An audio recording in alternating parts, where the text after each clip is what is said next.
Graphics Design à Bastogne. Vous connaissez? Graphics Design vous propose des impressions de textiles de qualité à prix ultra compétitif. Vareuses, impressions sur t-shirt, chemises, vestes et beaucoup d'autres choses. Club sportif, club de jeunes, entreprise ou collectivité, faites confiance à un professionnel et confiez-lui votre projet. Graphics Design à Bastogne ou graphicsdesign.be. Les impératifs économiques, sportifs et communaux nous entraînent et nous obligent à concevoir, à pratiquer notre football d'une autre manière. C'est vrai, les fusions sont souvent prônées avec comme objectif faire mieux, ce qui est louable en soi, pour autant que l'élitisme n'en soit pas l'objectif principal. Je peux vous dire que non. Les dirigeants respectifs des deux clubs ont uni leurs forces. Ceci en ne perdant pas de vue l'intérêt de nos jeunes joueurs. Nous voulons privilégier notre football car il est un délassement et une joie de vivre pour la jeunesse, laquelle, en ces temps modernes, pour faire face à bien des tentations alléchantes. Notre fusion a été pensée avant de passer à l'acte. Je remercie les dirigeants des deux clubs qui ont œuvré pour réaliser cette union sur des bases saines. Certes, une fusion, nonobstant que l'on y perd toujours une partie de soi-même, peut se justifier. Pour ce faire, elle doit être librement consentie par les deux parties concernées. Jouer de l'influence ou abuser de son prestige pour imposer sa politique n'est pas propice. Une fusion ne s'improvise pas. Il s'agit d'un acte important pour prendre les choses à la légère. Très souvent, les fusions sont prônées en vue de constituer un plus. Ce fut notre leitmotiv. Tout cela est très bien, pour autant que les équipes de jeunes ne soient pas négligées, ni que son nombre ne soit restreint. Et croyez-moi, nous ne l'envisageons certainement pas. Je vous le répète, notre objectif est noble, mieux structurer le nouveau club tout en améliorant l'encadrement des équipes d'âge. Donc si les fusions, c'est parfois de la dynamite qu'il faut manier avec une grande prudence et beaucoup d'attention, et qu'elles peuvent être la meilleure comme la pire des choses, je peux vous certifier que nous avons mis tout en œuvre pour qu'elle soit la meilleure. Pour ce faire, nous interpellerons encore les pouvoirs publics pour une aide substantielle et nous permettre de vivre et de nous développer décemment. Demain, notre nouveau club, la Royale Entente Sportive Auto-Melreux, se devra de parler d'une même voix. Comment? Eh bien, en ne jetant pas systématiquement un œil dans le rétroviseur, mais bien en regardant tous ensemble dans la même direction, qui est celle de l'avenir du club. C'est ainsi que nous atteindrons notre objectif, c'est-à-dire la réussite de notre fusion. Pour cela, je me tourne également vers vous, sympathisants, bénévoles, supporters, parce que je suis convaincu que vous aurez cœur à nous aider. Votre implication et votre travail, chacun à son niveau, seront le gage de notre réussite. Ceci en vue de pérenniser nos nouvelles couleurs. Merci.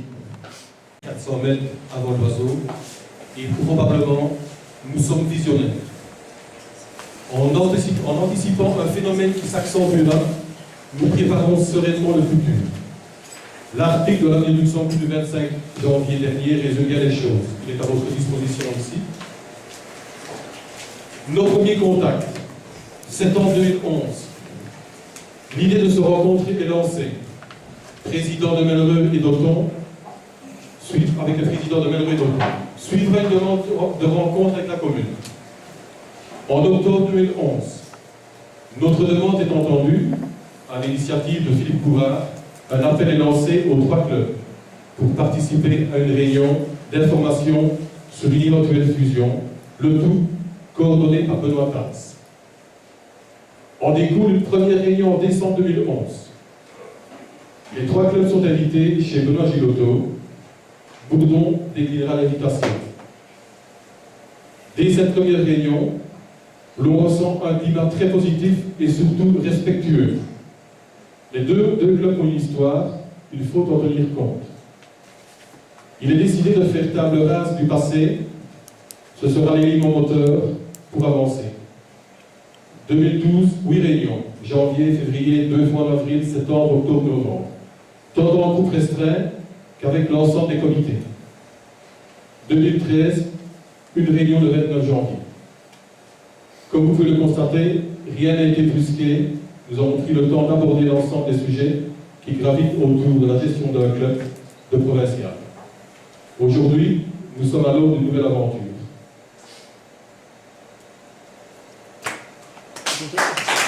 Indépendamment des obligations fiscales et juridiques exigées lors de la formation d'une ASBL, la fusion de deux clubs est réglementée par l'Union belge. Je vais vous en exprimer ici le principe. Le fameux article 326. La fusion de clubs est l'acte par lequel deux ou plusieurs clubs décident, conformément aux règles ci-après, de mettre en commun leur patrimoine, soit l'ensemble de leurs droits et de leurs obligations, de façon à devenir un seul club. Sur le plan juridique, les clubs doivent se conformer à toutes les dispositions légales relatives à la dissolution et à la fusion. Toute fusion entre clubs doit être notifiée au secrétaire général au plus tard le 15 mai qui précède la nouvelle saison. La fusion devient fédéralement effective au 1er juin, suivant les décisions des assemblées générales respectives.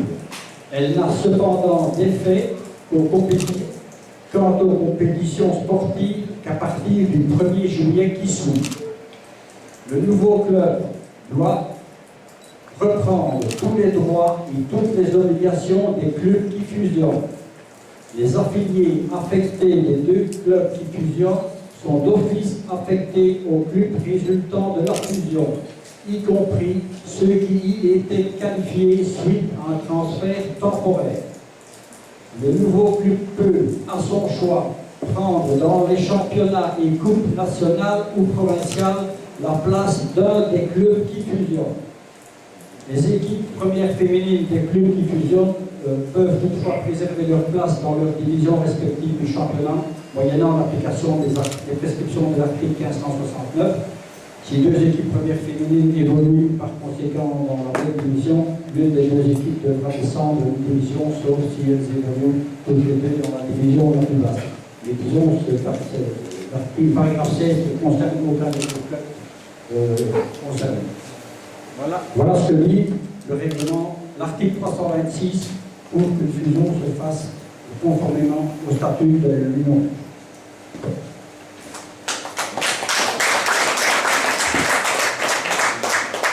Lors de la dernière réunion, nous avons donc décidé que le club se dénommerait donc la Royale Entente Sportive Auto Merdeux.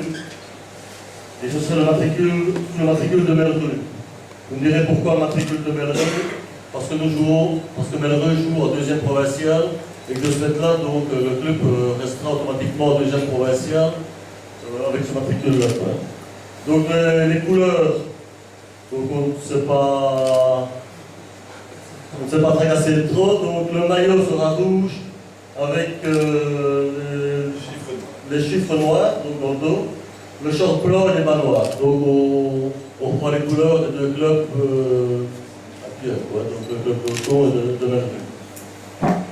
Donc on a aussi formé donc, le comité, une partie du comité, parce qu'on a juste fait le président, vice-président, secrétaire et trésorier. Vous me direz pourquoi aller si vite, parce que bon, il y a une décision à prendre maintenant. Donc le championnat prochain arrive à grands pas, donc il y a des problèmes d'entraîneur, des problèmes d'équipe de jeunes et tout ça. Donc on s'est limité à ça. Donc il y a, je ferai appel à vous, j'espère, à des bénévoles et tout ça pour venir compléter le cadre. Donc le nouveau secrétaire correspondant qualifié, donc ce sera Hubert ici. Le trésorier, ce sera Claude. Serge Saluteux ici sera vice-président. Et moi-même, j'assurerai la présidence. Voilà donc, et Vincent Ouidard, donc, il reprendra comme coordinateur des jeunes. Donc Vincent est ici, à ma droite. Donc, il y a encore beaucoup de postes à pourvoir. Donc, j'espère qu'on aura des candidats, qu'on aura des sympathisants qui viendront nous rejoindre dans notre nouveau comité, quoi. Alors, je cède la parole à Serge pour vous expliquer. C'est bien sûr quelques notions sur l'aspect sportif, donc tout n'a pas encore été bien défini, mais ici je vais vous en donner les grandes lignes. D'abord au niveau des jeunes. Il faut savoir qu'à Melreux, il y a 195 affiliés, et qu'à Auton, ça a été la pénurie l'année dernière, il nous reste 15 jeunes d'affiliés. Ce que nous voulons faire avec cette fusion, c'est améliorer la formation des jeunes, avec un encadrement de valeur et dans un avenir que nous souhaitons le plus proche possible dans des installations dignes de ce nom. N'est-ce pas, monsieur le bourgmestre? Tout à fait. Nous avons également le souhait qu'un maximum d'enfants de notre commune rejoignent la Royale Entente Sportive Auton-Melreux. Car avec l'outil que nous aurons à notre disposition, il ne sera plus nécessaire à vos enfants, à nos enfants, d'émigrer vers des clubs voisins. Il est nécessaire que les parents de ces enfants nous fassent confiance. Une ASBL jeune a déjà été créée sous la nouvelle dénomination et elle a été créée à la date du 31 décembre 2012. C'est un peu pour cela que l'on a dû créer, donner déjà certaines fonctions à certaines personnes au niveau du club. Au niveau des autres équipes, je parle au niveau des vétérans. Bien sûr, l'équipe de vétérans de Melreux restera en place, puisqu'à Auton, il n'y en a pas, et cette équipe pouvait être renforcée par des éléments de Auton. Au niveau des équipes réserves, la situation actuelle est la suivante. Une équipe à Melreux, 2 équipes à Auton. Il est évident et il est clair qu'on gardera les 3 équipes. On est même prêt, au niveau du nouveau comité, à en créer une 4e si nécessaire. S'il y a trop de joueurs, on fera une 4e réserve. Il est clair que pour nous, on ne veut pas chasser les joueurs du club, on veut les garder. C'est pour ça qu'on y mettra le paquet. Alors, je demande dès à présent aux délégués des 3 équipes de réserve, s'ils sont présents, de sonder déjà maintenant leurs joueurs, pour voir s'ils sont toujours d'accord de continuer avec la création du nouveau club. Quand on aura évolué le nombre de joueurs voulant rester dans cette nouvelle association, eh bien on pourra à ce moment-là créer le nombre d'équipes au niveau des réserves. Au niveau de l'équipe première maintenant, il est clair qu'il n'y aura qu'une seule équipe, avec pour objectif la P2 et si possible, dès la saison prochaine, viser le top 5. Mettre sur pied une équipe avec les 2 noyaux existants. Donc, notre idée, elle est claire, on évitera de transférer. On a du potentiel chez nous, mais nous devons travailler avec eux. Une place importante sera également donnée aux jeunes. Ce sera d'ailleurs une priorité. Les jeunes, il ne faut pas vous faire un essai, c'est l'avenir de tous les clubs. Une étude va être faite au sein des 2 clubs pour mettre sur pied directement le potentiel des joueurs de première que l'on va garder, que ce soit au niveau de Melreux, que ce soit au niveau d'Auton. Une liste sera préétablie en concertation avec les 2 coachs actuels et bien sûr avec la cellule transfert du nouveau club qui est dirigé par Benoît Soyeux.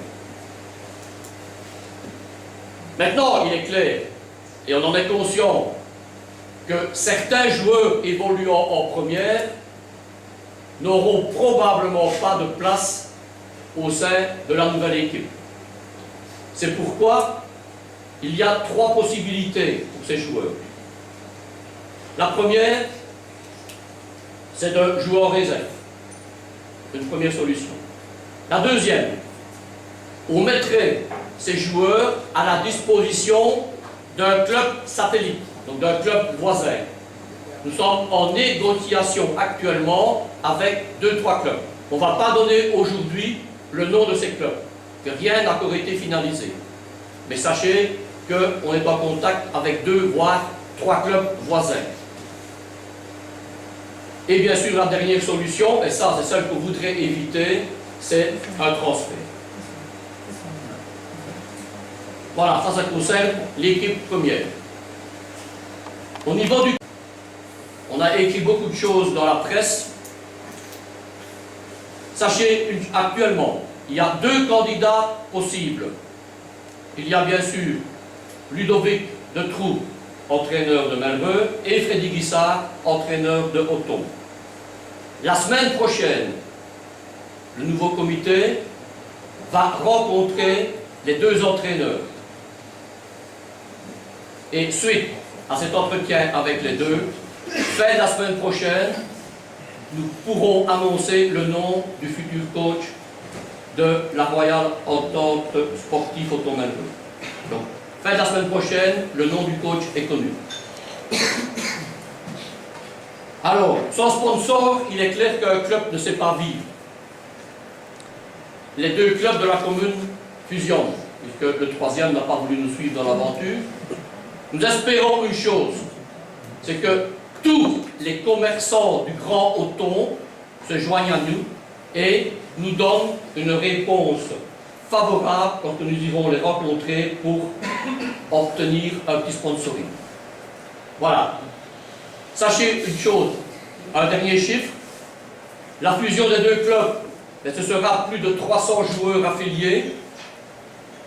Il y aura a priori 15 équipes et 15 entraîneurs de jeunes. Voilà. Il y a encore du travail sur la planche, on en est conscient, mais je pense que ceci est déjà un bon départ. Voilà, merci. Bonsoir à tous.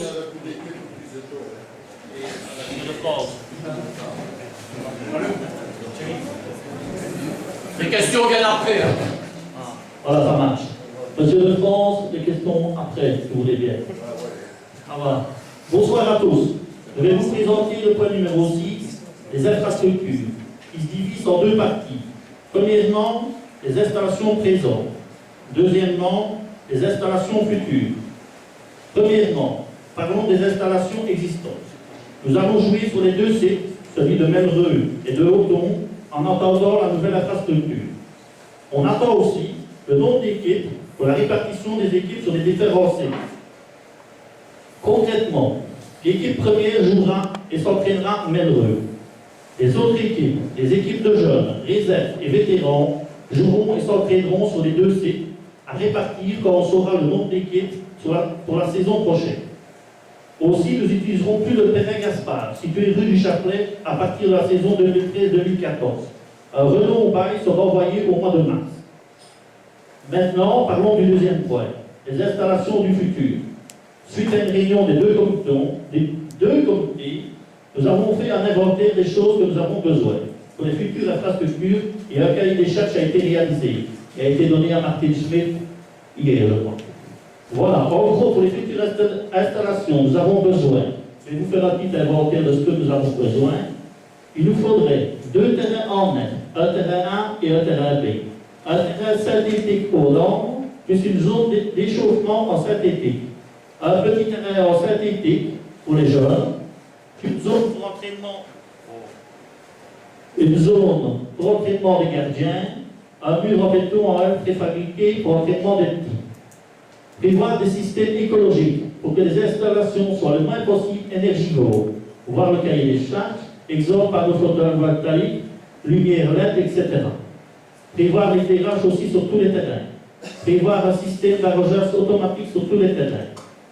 Nous voudrons aussi une buvette modulable, avec au rez-de-chaussée 6 vestiaires, plus 2 vestiaires d'arbitres, un local technique, une réserve pour le matériel sportif, un local pour le matériel d'entretien, un local pour le stockage des boissons, et aussi pour les infrasports, il nous faudrait un local pour le contrôle antidopage. À l'étage, je continue encore parce qu'il nous faut ça si on veut faire quelque chose de bien.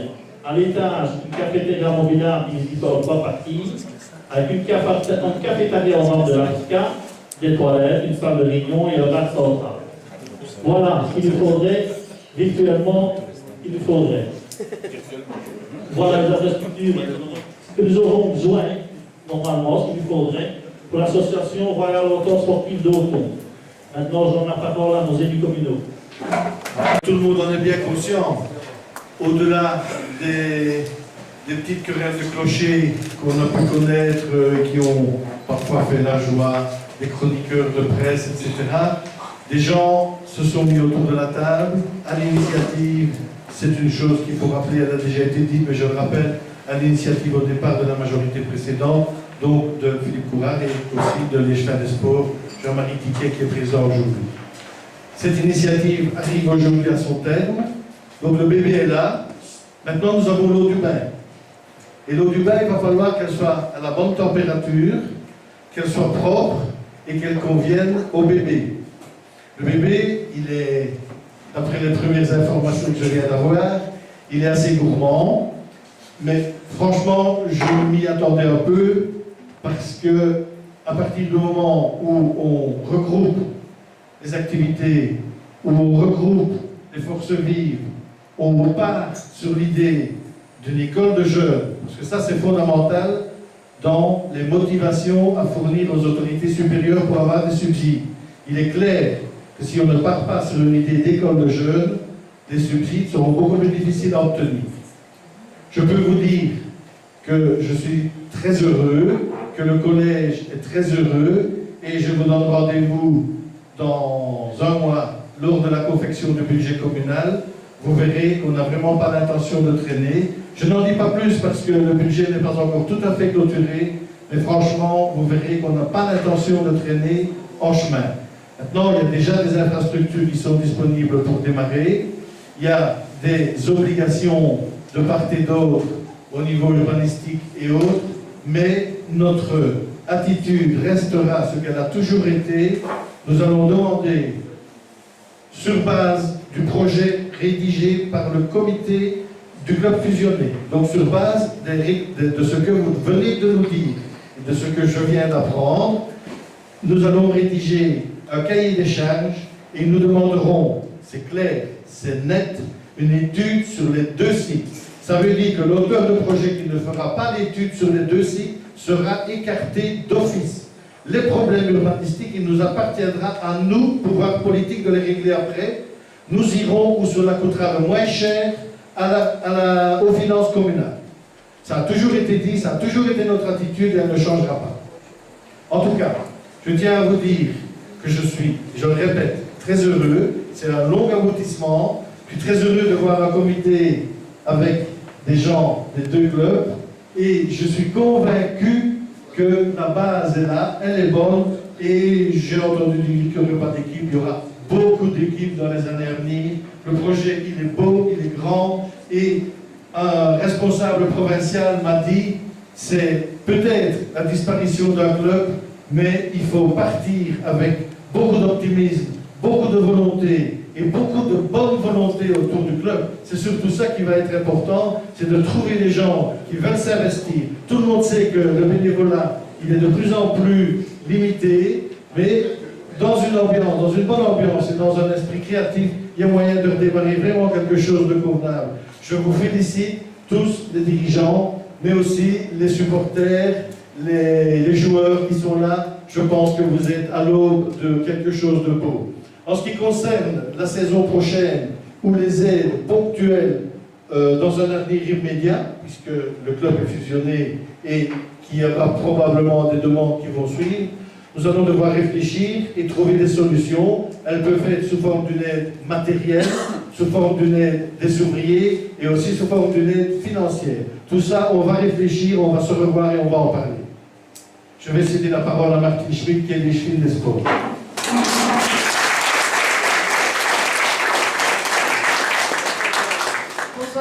Ce que vous venez de raconter là, hein, si tu tiens sur en faire un club de football, il n'y a pas de joueurs, il n'y a pas d'équipe, il n'y a pas de club. Alors, vos envies, elles sont bonnes, hein, les envies de faire jouer des jeunes, de faire jouer des sièges, de faire jouer. Mais si vous n'avez plus d'équipe, monsieur, vous n'aurez plus de supporters et vous n'aurez plus personne. Ça, je vous le dis d'avance. Prenez-le pour vous. Peut-être tant Il y a 2 clubs, et avec le maximum de joueurs de 2 clubs.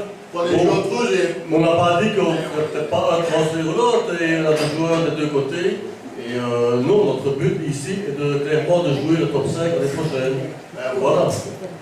Et donc, on a regardé dans les 2 équipes les joueurs qui évoluent en deuxième, et puis on verra quoi. Hein.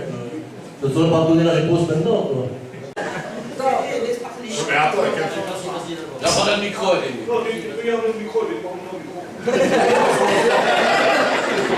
C'est un ancien militaire aussi. Moi, si j'ai bien compris ce que vous avez dit. Donc, c'est le comité des gens du football qui vont donner le projet. Et pas un architecte qui va venir dire pendant que vous voulez l'installation, faire de sa tête. Non, c'est pas ça. C'est qui vous demandez. On propose ce qu'on veut, puis il y a l'architecte qui va être. La commune va prendre en charge le Oui, dossier. c'est pas nous autres qui allons. Donc on va partir de ce, Oui, mais le que, dossier va venir. de ce que Thierry a Le dit. club qui le fait. Oui. Le dossier. Le dossier, c'est la commune qui va le mener, évidemment. On donne des idées. On a demandé au club de dresser une liste de ce qu'ils souhaiteraient, je dis bien souhaiteraient, avoir, tout en restant dans les normes. Pas 50 places de massage, pas 50 places de bodybuilding. Donc, on a demandé ça. Maintenant, tu sais très bien, c'est pas moi, ni Jacques, ni personne ici qui a les compétences pour dresser un projet structuré. Tu es bien d'accord avec moi? Donc, maintenant, on a reçu, on va demander à des gens compétents de dresser un projet qui sera discuté après. Mais une chose à la fois. Vous n'avez pas compris ce que je demande. Que veux-tu? Parce que c'est le club qui instaure, par exemple, il lui faut une buvette, il lui faut qui vestiaire, il lui faut. Pas un architecte qui va venir pondre. Non, on va faire des vestiaires comme ça. Je dois le dire, c'est nous autres. Thierry, qu'est-ce que tu as entendu, Thierry? C'est nous autres. Thierry, il t'a Mais cité. il a plus dur d'oreille. Ah oui. Donc, Thierry, il a cité toute une série de choses, des locales de rangement, des locaux de rangement, pardon, des terrains synthétiques, etc., etc. Il a cité toute une série de choses que le club voudrait avoir. C'est qui qui a fait ça? Mais c'est le club. Ensemble. Qui vous doute là? Tout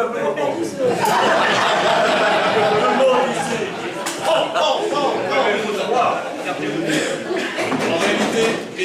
En réalité, ce que Thierry a dit, c'est on a fait une réflexion au niveau des 2 clubs en fonction de notre expérience, ce qu'on vit de chaque côté, Ouais, parce il y a que- des négatifs et positifs. Donc voilà, on essaie d'améliorer ce que des petits trucs de tous les jours, on constate qu'ils sont. Ah, c'est beau. Merci Rémi.